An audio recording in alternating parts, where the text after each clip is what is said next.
मेरे प्यारे बच्चों, लास्ट क्लास में हम लोगों ने क्वेश्चन नंबर 3 तक किया था। आज क्वेश्चन नंबर 4, 5 और 6 करेंगे, ठीक है ना। एक्सरसाइज 1.2 का हम आज करेंगे 4, 5 एंड 6 करेंगे आज, ठीक है। तो एक एक करके देखते हैं क्या है। तो पहला क्वेश्चन है, देखो आप लोगों का क्वेश्चन नंबर जो 4 आए हैं आप लोगों का, ठीक है ना। क्या है, गिवन दैट HCF किन दो नंबर का 306 है एक और एक है 657, ये दो नंबर है, इक्वल टू 9। फाइंड LCM, किसका निकलना है LCM? 306 का और 657 का। देखो आपको दिया गया है ACF, इन दोनों नंबर का आपको ACF दिया गया है 9। आपको निकालना है LCM, सेम नंबर है लेकिन आपको अभी LCM निकालना है, आपको ACF दिया गया है, ठीक है ना। उसके लिए एक फॉर्मूला आता है, आप लोगों को ये हटा लेता हूँ, क्वेश्चन लिख लिया मैंने। उसके लिए एक फॉर्मूला आता है, क्लास में मैंने ये करवाया है। क्या है formula? LCM into HCF equal to product of two numbers। ये आता है ना इक्वेशन, ये एक फॉर्मूला की तरह है, स्टेटमेंट की तरह है। अगर आप LCM और HCF का प्रोडक्ट करोगे फिर उसके साथ इक्वल कौन होता है? Product of two number. मतलब यहाँ पे आपको HCF दिया गया है और आपको LCM निकालना है, आपको दो नंबर भी है।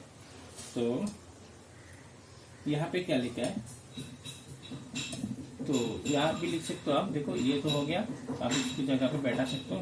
गिवन आपको क्या दिया गया है? आपको दिया गया है HCF कितना 306 और 657 का कितना दिया गया? 9 दिया गया बेटा, दिया गया है ना। तो आपको तो फॉर्मूला पता है, तो आप जस्ट सुप पुट करो। तो हम इससे हम क्या लिख सकते हैं? इससे हम लिखते हैं LCM equal to product of two numbers divided by HCF। ये हम लिख सकते हैं इसको, तो इसका हम लिख सकते हैं। तो क्या प्रोडक्ट टू नंबर कितना है? 306 इंटू 657, आपका दो नंबर है, और नीचे कितना है? इससे ये दिया गया आपका 9। अगर हम इसको कैंसिल करते हैं तो हमें मिलता है कितना? हमें मिलता है 2, 2, 3, 3, 8 हमें मिलते हैं। आप अलग से कर लेना ये सब। तो आपको मिल गया LCM अभी क्या है, ठीक है। तो यहाँ पर आप क्या लिख सकते हो? therefore LCM इक्वल टू ना लिख के डायरेक्ट भी ऐसे भी लिख सकते हो। अभी LCM कितना 306 और 657 का आपको मिला है 2, 2, 3, 3, 8। तो हो गया ये वाला। समझ में आया कि आपको LCM HCF दिया है 9, आपको LCM निकालना है। कभी कभार ये भी हो सकता है, आपको LCM दिया जा सकता है और आपको HCF निकालना है, तब आप यहाँ पे HCF लिखोगे और नीचे लेके आ जाओगे LCM। ये भी हो सकता है आपको LCM भी दिया गया है और HCF भी दिया गया, आप प्रोडक्ट ऑफ टू नंबर्स में निकालो। तो ऐसा करके हम नंबर्स में निकाल सकते हैं। तो ये होता है ऐसे। उसके बाद जो नेक्स्ट क्वेश्चन है उसको हम देख लेते हैं, क्वेश्चन नंबर 5। क्वेश्चन नंबर 5 पूरा अलग है।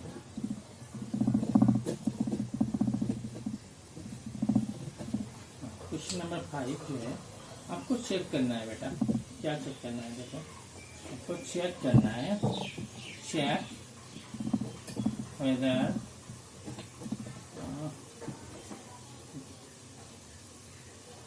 चेक करना क्या?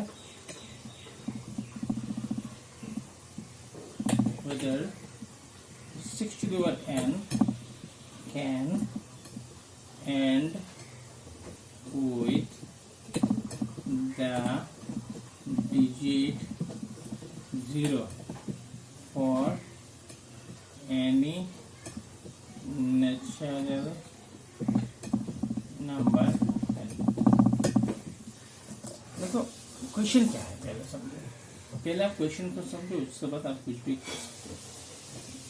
क्वेश्चन में ये कह रहा है कि अगर 6 to the power n कुछ है, उसको आप सॉल्व करोगे तो उसका जो आंसर आएगा उसका लास्ट डिजिट 0 होगा या और कुछ होगा। देखो अभी आप सॉल्व करते हो 2 to the power n को, अगर 2 to the power n कोई भी नंबर पर एनी नेचुरल नंबर, ये n कुछ भी हो सकता है। तो 2 to the power 2 करो तो क्या होगा 4 आएगा। उसके बाद 2 to the power अगर 6 करते हो तो क्या आएगा 64 आएगा। तो देखो ना यहाँ पे तो ना लास्ट नंबर 4 आ रहा है, ठीक है।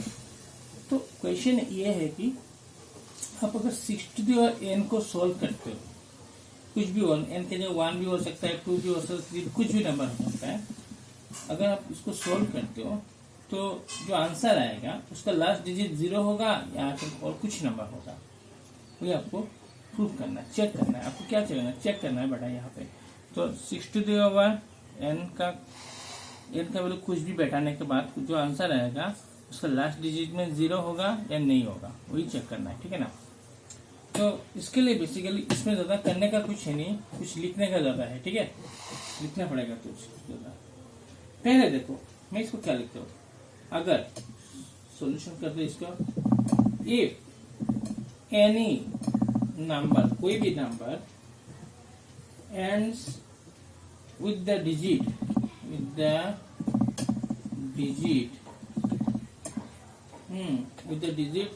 0, अगर कोई भी नंबर 0 से लास्ट डिजिट 0 लेना है तो it should be divisible by क्या होना चाहिए, it should be divisible by क्या होगा 10 से होगा। कोई भी नंबर अगर उसका लास्ट 0 होता है तो या फिर 10 से डिविजिबल होगा या फिर 2 से होगा या 5 से होगा। It should be divisible by either क्या होगा 10, 2 और 5 और 10। जैसे कोई भी नंबर ले लो आप, सपोज 200 तो ये 10 से भी डिवाइड होता है, 5 से भी होता है, 2 से भी होता है। 300 ले लो, ये भी 10 से होता है, 2 से होता है, 5 से होता है। मतलब 10 लास्ट डिजिट अगर लेना है तो कौन सा नंबर से डिवाइड जाना पड़ेगा, ये 10 से जाना पड़ेगा, 2 से जाना पड़ेगा, 5 से जाना पड़ेगा, वही था ना।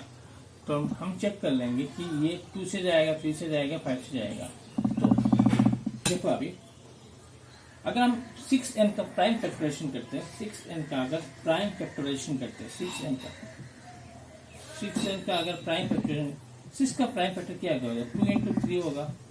2 into 3 का अगर n है, अभी यहाँ पे 2 तो है लेकिन और एक फैक्टर 5 आया नहीं आया, 10 आया नहीं आया। मतलब ये दो फैक्टर, एक तो मिल गया हम लोग को, 2 मिल गया लेकिन 5 मिला नहीं मिला, 10 मिला नहीं मिला। इसका मतलब है 6 to the power 10 वैल्यू कुछ भी हो वो कभी भी मतलब उसका लास्ट डिजिट 0 नहीं होगा। समझ में आ रहा है? मतलब यहाँ पे दोनों फैक्टर क्या है, एक तो 2 है, ठीक है, 2 होने से ठीक है, 2 होने से डिविजिबल होगा, मतलब लास्ट डिजिट 0 आएगा, 5 होने से भी आएगा, 10 होने से भी आएगा। लेकिन एक तो है यहाँ पे 2 और एक है 3 से होने से इसका लास्ट डिजिट कभी भी 0 नहीं आएगा। तो हमने चेक कर लिया, हमने क्या कर लिया, चेक कर लिया, हाँ इसका लास्ट डिजिट वैल्यू कभी भी 0 नहीं आएगा। हम क्या लिख सकते हैं, इसको हम लिख सकते हैं, ऐसे लिख सकते हैं। तो प्राइम फैक्टराइजेशन हमने देख लिया, यह क्या होता है प्राइम फैक्टराइजेशन। हमने क्या किया, prime 6 to the power n करने से यह आता है, हमने कर लिया ये वाला। हम लिखेंगे it can be observe that, देखा that 5 is not in the prime factorization of 6 to the power n। तो 5 तो नहीं है ना, 6 to the power n के प्राइम फैक्टराइजेशन में 5 तो नहीं है, 2 तो है लेकिन 5 तो नहीं है ना, ये दोनों नंबर होना चाहिए, तो नहीं है। तो क्या कह सकते हैं हम, हेंस क्या होगा, hence for any value of 6 to the power value of n 6 to the power n will not be divisible, क्या लग गया, divisible by 10 और क्या लिखेंगे, ये तो नहीं है, any value of n 6 to the power n will not be divisible by 5, not 5 नहीं है ना, therefore क्या लिख सकते हो, therefore आप लिख सकते हो 6 to the power n cannot end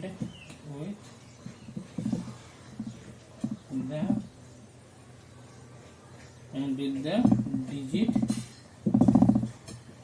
0 for any natural number n। ठीक है, हो गया। तो शायद आपको समझ में आ गया। मैं फिर से रिपीट कर रहा हूँ क्वेश्चन, ताकि ये भी क्वेश्चन आ सकता है एग्जाम में, अगर 6 to the power n करके या 5 to the power n करके कुछ भी करके आ सकता है। अगर आप समझोगे तो कर लोगे एग्जाम में, नहीं समझोगे तो ये आने से कर पाओगे, बाकी और फिर चेंज होकर क्वेश्चन आएगा तो नहीं कर पाओगे। तो क्या करना है, देखो आपको यहाँ पे दिखना है क्या है, 6 to the power n है, क्वेश्चन पूछ रहा है अगर 6 to the power n कुछ भी हो सकता है। अच्छा ठीक है, 6 to the power n अगर n के जगह में 1 बेटा तो 6, 2 बेटा तो क्या होता है 6 का 36 आता है, ठीक है ना। 36 का जो आया उसका ये डिजिट 0 आया, नहीं आया। अगर हम 6 क्यूब करते तो कितना आता है, 216 आता है। तो देखो ना यहाँ पे कहीं पे भी लास्ट डिजिट 0 आ रहा है, नहीं आ रहा है, मतलब 6 का कुछ भी कर लो आप, 6 to the power 10 भी कर लो, उसका लास्ट डिजिट कभी भी 0 नहीं आएगा, कभी भी लास्ट डिजिट 0 नहीं आएगा, ठीक है ना। वही आपको चेक करना है। चेक हमने कैसा किया, उसे वेक्टर के देखा, 6 का वेक्टर 2 और 3 है, अगर 10 2 और 5 यहाँ पे 5 होता है यहाँ पे तो हो जाता, यहाँ पे 10 और 5 तब भी होता, 2 और 5 होने से भी होता, लेकिन ये दोनों डिजिट रहना चाहिए, नहीं रहना चाहिए, कभी भी लास्ट डिजिट में 0 नहीं आएगा। That's it.